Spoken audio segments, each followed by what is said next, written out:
Beautiful, brand new Kindred skin. Lovely complexion of golden red. Like the golden red, we're gonna spill, hopefully, the Xinxiao's blood. Now, remember, Kindred is 1v9, solo carry. All the performance you need for the end of Season 14 as we head into Season 15. But at the same time, not as strong as they have been in the past. However, certain price cuts to things like Collector that make Graves broken, I'll get to that in a second, also make Kindred broken. No Graves player is brave. They're just a little dumb when it comes to invades. And Season 15, saying that out loud made me realize that Bone Void soon will also be 15. So, bot lane against an Aurelion Sol, have faith, we'll see what we can do. And as always, when you have an off-meta bot lane, top lane, mid lane, it's, you kind of let your guard down a little bit, like, hey, this is going to be free. It's an Aurelion Sol, guys, one of the absolute worst reworks done in the history of the game. Exist and win. That's the condition. Fortunately, you have a Caitlyn and an army. So, blue side quadrant finished. Here we go. Dragging the wolf camp. One more auto, 232 cross timer. Xinxiao does not decide to invade the Kindred. Wise choice. But if you want, Kindred could happen. So, eyes up with those possibilities, as it were. Remember, with Kindred, you scale if you snowball, right? That's the mechanism. You're not like a Kayle or a Karthus where you can almost scale incidentally as you just get golden experience throughout the game.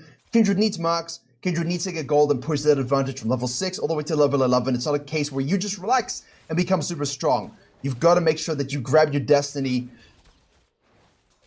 Exactly.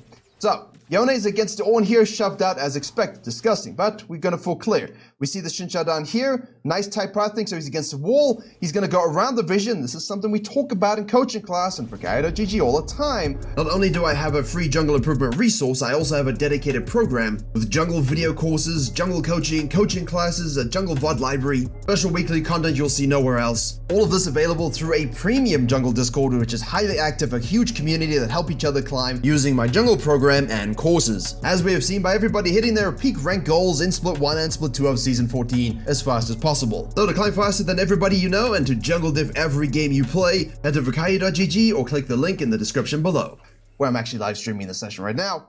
Because we see this ward here, and we have people not track when people cut up, and so the Xinxiao's like, I'm gonna do the clear, walks through the bush, gets seen, people retract. This guy knows he can hug the wall, be undetected, avoid the vision, skip his prugs, and go ahead and gank bot lane. It's honestly very good pathing. It's well done. It's a GM Challenger game, so we know these things are possible. Aurelion Sol flashes. Caitlyn tries something. The bubble hits. Very nice bubble overall. There's a speed up. There's a W flash. Great gank avoidance. We know straight up, if this were in your games, they would have both died, which is why you need to know the 1v9 carry. But well played by our bottom lane. We accept it. Here's the thing. RNG marks do not go in our favor. Yone is already based. Talon is pushed in with the prior from the Zoe. We know straight up that this guy sagged back here, so we can actually cross over. That's what's important to watch in FK. Now we see the movement, and we have prior mid lane. So it's about pushing the camps, fighting the camps. Do we actually want to force this? Xinxiao now gets a little bit aggressive. This is his mistake. He didn't notice it, and this is what Kindred's super powerful. Use your E for that finish. Make sure you have the enemy jungler marked in your first rotation. So that's 1 for us. We're trying to kill the Aurelion Sol now. No flash for him. Talon's going to go into the Caitlyn. Target selection for us is huge. It's only with 2-0-1. And now you're going to be thinking like, oh, this doesn't happen in my games. It does. It does. You ever wonder why some of the most successful people in sports and in league and everything like that, you ever wonder why it always feels like they're so lucky? Because everybody gets a moment, quote unquote, that is lucky. Best players actually make use of it, right? Best coaches actually make use of it. So in this situation, the game state conspired to give the Kindred a great scenario where in a flashless Aurelion Sol and a greedy Xinxiao would show up in the river. So we go ahead and we take the advantage, we get 2 marks, and now we can run. And unlike, the Weimar Republic, these marks actually mean something. Here, though, when the Xinxiao sees the Kindred cross over for double scuttle with Zoe prior, right, what should he have done? Said, well, this sucks, but leave. Leave. Because you're going to go back to base, you got this, you got a diveable or a strong top lane you can play around. You can finish off the wolves. If Kindred decides to do something down here, you can cut in and counter jungle, do grubs. It's better just to give the Kindred the mark. Because, yes, you're going to deny, yes, you want to deny the Kindred, right? But why would you coin flip? The camera's doing its thing again. Why would you coin flip, right? Potentially giving the Kindred 2 marks and plus a lot of kills. The Talon moves up, hits the plant there. You could assume, hey, maybe it's the Xinqiao, but you don't see the Planted Beyond No Vision. Obviously, the Zoe checks, pings the ward, we know it's done. And this then spawns on the Raptors, and now Xinqiao will be like, haha, I can... Rose standing still, having a typing war. So Kindred will go ahead and take these Raptors, and then do the Krugs. I actually like this a little bit here. You know why? Because it's very important to understand when you're in low elo, right? When you're in low elo, and you are efficient with your clears, your pathing, your actions, and everything you do, you inherently just get an advantage over lesser skilled players. Which is why even here now with this guy doing a little bit of typing, that advantage of time represents your games very, very well, where you have that advantage. Obviously, here we've done the full clears into the first grub, into that level 6, which we have. Talon as prior. We're going to key over the back of the wall. There's straight to the face. On ults, yes. No. Flash is burned. And of course, we have a lot of these situations in most of your games where you start the grubs, you get collapsed upon, and as such, get destroyed. That's fine. Xinqiao's going to want to do that. We accept that death. We had no prior mid lane. It is what it is.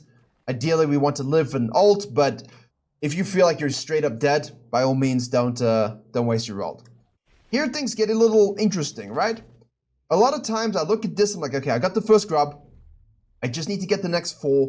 Can I go to the bottom side and do all these camps and maybe flex the swap and let the Xinqiao do the grubs? Nah. In this particular case, our camp timers are not quite synced up. They're not yet up. We're getting this RNG skeletal top side. We know a Mark's going to be on it because the Raptors were killed. As a Kindred, you got to know that. Stop doing that, camera. And now we can use our roaming Nami. Wow, that was a nice bubble. Xinqiao should obviously at this point realize, hey, maybe this is gone, but ultimately, why is Kindred great at solo carrying? Because this is the kind of environment you like. Junglers randomly contesting, randomly face-checking, randomly putting their bodies in harm's way. You as Death with this nice skin are happy to oblige. You want to fight, you want to snowball, you want to get in their face. Too many Kindreds don't think about this kind of playstyle. They think they just exist in their Kindred, they can farm, they'll beat a Sejuani tank at some point. You gotta play it like a Talon, like a Rengar, you gotta play aggressively. Xinqiao does a smart thing here, where it's like, okay, I'm gonna give this all up. In counter jungle, Kindred knows this is what's gonna happen at this point, that's the trade we're making. I'm okay with that though, let's see what we do next. Obviously there we see everybody. Do we rotate and fight? Look at the state of the map, look at the state of the numbers advantage, look at yourself. We say yes. Well, Talon is a champion, I suppose. Ireland Soul is queuing, you just can't see it. Now we're being put in the E with Q4 to avoid more of that damage. Everybody's low. We do have ult available to us as well. The dodge the W with a really nice angle to Q away. That's why you should always, head to Skill Gap to practice your dodging and aiming. Free to use. Great practice tool. Very nice, because that's what it allows you to do right there. If you can actually dodge that with that angle, chef's kiss, no death for you. Well done. Why are they stealing our stuff? We'll smite that away. 2-level lead. And this is it. The ultimate punisher of junglers doing dumb things? Probably Kindred, honestly. Because it's a ranged champion with max HP, with missing HP, with current HP, with all the HP, and what are you going to do about it? With that mobility and that range advantage, especially now with that one taking 5 marks. 5 already at 10 minutes is huge snowball potential. Thrive in the chaos, mechanically play like a god, and you will thrive. Yes, that I apparently said that. So in order to thrive, you must thrive. But it's also true. So we're going to go here, fight the Xinqiao. We do have an ult. We'll get heals from that one. We're going to try and respace for the red. The plant, excuse me. We do die. Look, I played a lot of Kindred. And in those situations, I know from a team-based perspective, it's like, what's the Kindred doing? Isn't this greedy? Yes, but it's a mentality, right? If you're going to avoid trying to make aggressive winning plays like this as a Kindred, don't play Kindred. You've got to be able to actually try and push that envelope a little bit. And we're a little bit close there, honestly. Xinqiao is the way he is, so he's able to actually gap close that. But yeah, don't be afraid to try those advantage moments. Yeah, we're 2-2-2. Don't focus on the KDA because we've got 4.4k gold with 1,200 gold lead. It's almost a BF sword advantage. And we finished Kraken. And we have lethal tempo. Didn't talk about lethal tempo. I do like it. It's okay. Conqueror is objectively the best, about 20% pick rate. Decent win rate. Well, highest actually of all the runes, because in these situations, it just provides you that oomph, right? Especially with Kindred, for those of you who don't really realize. But The E here with that missing HP, you want to be able to maximize that, right? And anything that has an 80 scaler on a missing HP spell, like think Viego ults as well, stacking a Conqueror value with Adaptive Force in your AD in this particular case just gives you so much juice at the end of that, right? It's just like a lightning shot, extra AD ratio, extra marks, just zip, people die. Obviously, when you're auto-attacking as well, you know, especially with Kraken with attack speed, you're gonna be having that AD bonus all the time, which is why it's best. Lethal Tempo gives you more of that attack speed and extra damage proc. We'll track the damage in a second here, but we don't have that AD. I mean, look at this, guys. Look at this. Like Lulu's gonna show up here again. We're playing a little aggressively. Oh, we do get a kill back. Yeah. Okay, well, you know, I could justify the death here. This death I can justify less. So I'm gonna say, you know, don't do that. A little bit. Don't do that. Yeah, that was a little greedy, especially with the roaming Lulu and Aurelion Sol. But I guess that's nice. I kind of like this because this probably looks like most of your games. This is representative.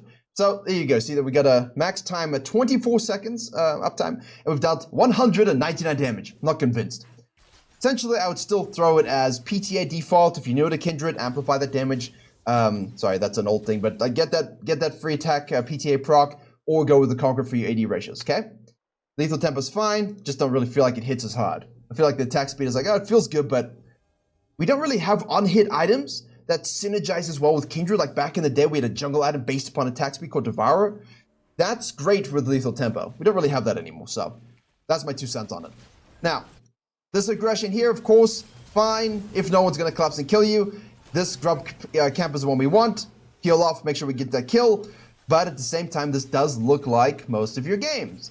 You get fed, you do some dumb things, over aggression. Tolerable, not so good. And now, of course, you've given them a free window back into the game. But honestly, when you have this kind of lead and you're getting marks the whole time, still 5 though, they don't really get anything either if they're dying also. And that's you know, that's fine. Let's look at the game state overall. 700 gold advantage. Aurelion Sol has 5.1 to 5.3 in the Caitlyn. We have the biggest lead in the game. So what that means to us as junglers here is, okay, we have a 2,000 gold advantage. Which means if you remove our advantage, our team is 1,000 gold behind. And remember that. You are the carry here. It might look all, you know, sunshines, roses, milk, and honey, bathtub of syrup, but it's not, all right? You have to actually do things. So a lot of Kindreds end up farming, disengaged a little bit, like, I'm fed, I'm amazing, but keep your eyes on the map, yeah. This is up. Low elo Kindreds to be like, yes, no. Play jungle as jungle. Do not compromise your pathing for marks. Optimize it for marks. Maximize your trips for marks. Yeah, of course. But don't go for it blindly. Like, oh, I must go to the Krugs and get this. Because, you know, 99%, you're going to be collapse spawn yet again. Because it's already happened twice. So, what we do is we get our grubs. We get 6. We full sequence all the way down. We see the Zoe pushed up here a little bit. Well, she wants to push up. She actually sags off quite responsibly. Hits the sleep. Going to do that in the ultimate. Now Kindred should be able to get that E off very, very easily. There we go. Aurelion Sol hits the ultimate. Nice pick. Now, back in the day, my good friends, we used to have jungle items, right? And what you would do if you wanted to play heavy-hitting Assassin Kindred is Warrior, the AD version of that jungle item, Phantom Dancer, when it was a very good item, not like it is now, and then Infinity Edge. And you would sit in a bush, couple autos plus an E later, dead ADC. You were literally an assassin. The best way to play Kindred is a little bit like that now. Kraken, Collector, IE. Keep it simple, stupid. Don't worry about the fighter builds. Don't worry about lethality builds until you get a little better. Ghostblade is fine. Some people are like, I've invented lethality Kindred. No, that was a thing in 2017 and 18. We were running that. Ghostblade is not new. But that can work. Actually pretty good. So if you're good on Kindred, try the Ghostblade tech. It's interesting. Requires a little less, a little bit more understanding of positioning because you have that lack of attack speed. That's where Lethal Tempo can be pretty good, right? You offset the lack of attack speed in your first item with your rune set. So mix and match your tech as necessary. Overall, nice pick, nice counter jungle, back to base, level 11, 50 minutes, 7.2k gold, by far the most in the game. That's exactly what we want. So when people look at that aggression and those deaths, it doesn't matter. You know, I'm 4-3-3, I died 3 times, but it doesn't matter because Yone's going good night. That's it. And at this particular stage already, 6 marks down, you got this current health magic damage right here. Beautiful. Oh, I said max HP damage earlier, didn't I? That didn't mean that. Just current and missing. It can feel like it's max HP because it's so heavy hitting, but mental note. Right. We make the pick. We don't obsess over the Herald. Why? Because the map is looking a little saggy. You know, people can be moving around. This guy's on the Dragon, of course. Obviously, Talon's dead and Yona's dead. We could go for it. But much like the coaching session I just had, when you're this far in the lead, you don't need to directly and without hesitation go to the beginning of to the spawn of a monster, right? You can fall back to a camp, bait him into misposition a little bit, and then make a repeat gank, a repeat pick, a repeat fight, and basically now you shut them down twice in a row. Goodness gracious, that was a lot of damage on those Qs. Good night, Lulu. And now you can go to Herald, right? So it's like just doubling down on the fact that, hey, we picked Yone, we picked Talon, we have numbers advantage. Why would we not use the numbers advantage? Because I can just kill them again while those two are dead. Now those two are up, he's up as well, and the next two are dead. We've literally got 2 minutes extended of only 3 of the enemy team being on the map, right? Depending on where you're from. So, huge, right? Huge thought process. Because this is up until 20. I'm not rushing. You know, Xin Zhao's taking my bottom side. I don't care. I'll start split pushing, hitting turrets. We like that too. That's nice. Always turret damage. A lot of you will lose Kindred games like this. Because the deaths, you don't maximize by having good mechanic. Well, not everybody can be you, I guess. Yeah. We could stick around and take this, but, you know. Collector calls, I suppose. Give me a gimme. Right, 2 items. There's Xin Zhao, down 2 levels. We deal with the Red Smite with the built-in slow. Nice bubble again, Nami. Very, very good stuff. I wish you all a blessed holiday season and Christmas period, where you too may get many Namis that hit all their bubbles, just like this Nami. I mean, honestly, that's the best gift of all, is having a good Nami, let's be honest. Not against you. That sucks. But on your team that hits bubbles and ults, I enjoy it. They're holding this tier 2. This tier 2 is dead because we killed it. And now, here, hibbity hobbity, into the jungle again. Pressure, take away this quadrant. This guy's down here. 3, quadrant control. Yes, he countered jungle, but the idea for us is not to make sure we get this. We recontrol this, and then we'll control the spawn if necessary. However, now we're just setting a trap, because there's nothing else we can really do. Now we can do the Herald. How much was gained by not forcing the Herald take? A lot. A lot, right? The map is just in a much better position. The Herald's still there because they're losing. They cannot afford to kill you and take it. Ornn absorbs all the pressure. We snack this sucker up. Fall back to our Krugs. Here he comes! And there's Reliant Soul. The Q doesn't show on the replay. It's really annoying, but it is there, trust me. Well, you see him die, so. Raptors for us next. Blue's gonna be up. Xin Zhao at this point has got no purpose in life. This is up as well. We're gonna recontrol this quadrant. See, 3 quadrant control. 1, 2, 3. We also have this one here. Now, he will go back in here, maybe get something, but it doesn't matter. We just did 3 quadrants in terms of map control, and now we are on the other side, and we're just applying so much pressure here. Really good. Yeah, you can trap. You can trap Assassin Kindred, basically. You can't scan. So, there it is. Avoid the E there. They're a little suspicious, though. Again, restraint, very important. Don't overcommit. We do vault if we need to. There's an army bubble. Just want to snack that baby up. We'll take it away. Fine. Pressure like this at this point in the mid-game at 20 minutes is huge. You need to use it. But you mustn't die with this. Not like earlier, oh no, I died anyway. Oh no, I died anyway, because you're stronger. You're 4-3-3, but you snowballed that 4-3-3 into huge lead, right? A lot of people will just go 4-3-3 and they don't snowball anything, and just it's silly. Different mindsets, different champions, different skill sets, different items. Don't expect them to sneak that. I would though. If I was Zyra here and I was actually playing against this and I was able to control my camps to a reasonable degree, and you know, not maybe get run over in levels, and I see this down here on blue side, I think I would try and make a pick here and maybe force this. But the blue team is not in a position to do that because of Kindred. Map control, snowball control, death control. That should be it. Yep, 2.3. There it is. 3 items. Now you're about to see damage.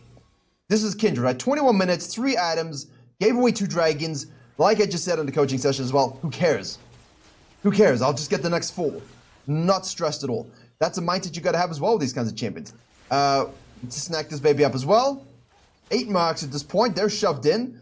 The threat is so insane. They honestly can do nothing about it. The threat is really intense here. And we've got Ornn for an upgrade. Ornn, baby. But why Caitlyn? Why Caitlyn upgrade first? Also remember, please put your items in slot 1 if you want that one upgraded. Please. Because I don't... Why would you upgrade this over this? Did she finish it afterwards? No way, right? Whatever. Either way, there it is. You see, Kindred put the IE in the first slot, so next time Ornn upgrades, we'll get it. We finished off the Baron by ourselves. Basically, Yone's like, yo, nuts! And then, what's Ornn doing? Yeah. Low elo tanks, that's why, just quickly, sorry to block that a little bit. Watch this, the Ornn goes in here, TPs. The Ornn, look where he is. So if you're a low elo tank player and you see this, look at this space. Now, Ornn's a high skill tank, really good in high elo, but please be wary of the fact that your team is here, low HP, and a Brilliant Soul's ultimate is the size of a goddamn solar system. So if you're too far away and you misplay this at all, you die. It's not on your team, it's on you. So Ornn, obviously, he's mispositioned, but he's so far ahead, again, it doesn't matter as much.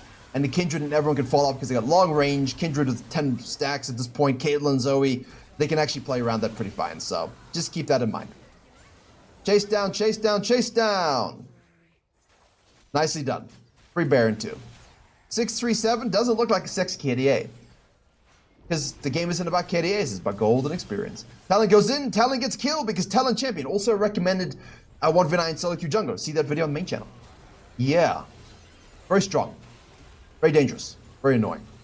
Most people can't play it. It's really easy to play though, but most people just don't think about it anymore. Understandably so, but if you're looking for an assassin, maybe your Kha'Zix was nerfed after being obnoxious for 12 months, try Talon. Hippity hoppity the walls with some parkour. Can work nicely. Take a whole quadrant. Hold on a second. I thought I saw Xin Chao. If you were worried about if you were curious about the damage from Kindred, but also Ornn's brittle proc at this point. There you go. Hello, Talon. Here we go. Here we go. Oh my goodness. Well, that was one auto attack.